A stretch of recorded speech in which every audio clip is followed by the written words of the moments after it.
कांग्रेस नेता कन्हैया कुमार ने बीजेपी पर जमकर निशाना साधा।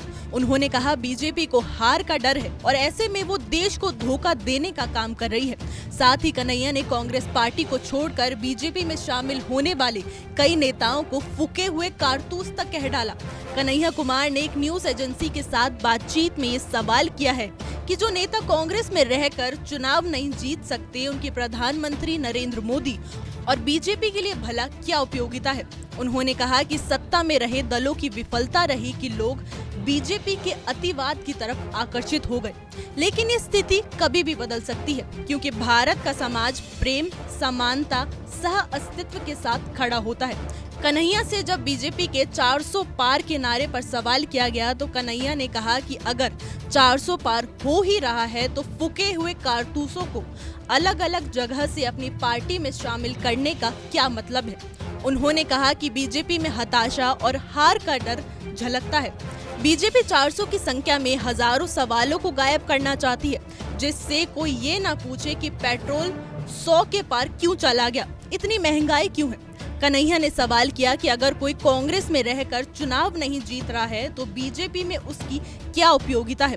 उन्होंने कांग्रेस के कई नेताओं के पाला बदलने का हवाला देते हुए कहा है कि आप जिन लोगों को बुरा भला कहते थे अब उनकी तारीफ कर रहे हैं।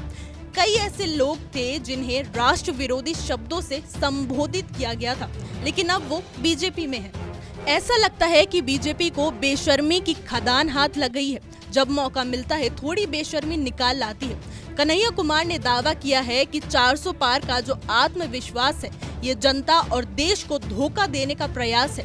बीजेपी कहती है कि अर्थव्यवस्था 5000 अरब डॉलर के पार जा रही है, लेकिन अगर ऐसा है तो फिर वो 80 करोड़ लोग कौन है जिन्हें मुफ्त का अनाज दिया जा रहा है। कन्हैया ने इसे परसेप्शन मैनेजमेंट का खेल बताया जिसे कांग्रेस समझ रही है। कन्हैया ने अटल बिहारी वाजपेयी की बात याद दिलाते हुए कहा कि अटल बिहारी वाजपेयी के समय में इंडिया शाइनिंग की धारणा पैदा की गई थी, लेकिन चुनावी नतीजे आए तो पता चला कि एनडीए की सरकार चली गई और यूपीए की सरकार बनी। कन्हैया कुमार ने कहा कि बीजेपी अतिवाद, हिंसा और नफरत को प्राथमिकता देती है और दूसरी तरफ कांग्रेस पार्टी गांधी के विचार पर चलती है, जिसमें सर्वधर्म संभव, एकता और प्रेम है। कन्हैया कुमार ने कहा कि जो पुरानी पार्टियां हैं जो सत्ता में रही हैं, उनकी विफलता को हम छिपाने का प्रयास नहीं कर रहे। कहीं न कहीं हमारी विफलता है, ये हम कैमरे के सामने स्वीकार करते हैं। अगर हम अपनी चीजों को जनता तक उनकी भाषा में लेकर जाते, विश्वास को बनाकर रखते, तो लोग अतिवाद की तरफ नहीं जाते, क्योंकि अतिवाद इस समाज का स्वभाव नहीं है। उन्होंने कहा कि अतिवाद विचार समाज में हावी उस समय होता है जब मानवीय गुण क्षीण हो जाते हैं तथा यह सामाजिक राजनीतिक संकट है। कांग्रेस नेता कन्हैया ने कहा कि पूरे विश्वास के साथ कह सकता हूं कि ये बदलेगा। अंततः समाज प्रेम, समानता, सह अस्तित्व के साथ जाता है।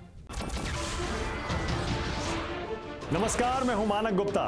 अगर आपको हमारा ये वीडियो पसंद आया हो तो इसे लाइक और शेयर जरूर करें और हाँ, हमें सब्सक्राइब और फॉलो करना ना भूलें ताकि आप देश और दुनिया की कोई खबर मिस ना करें।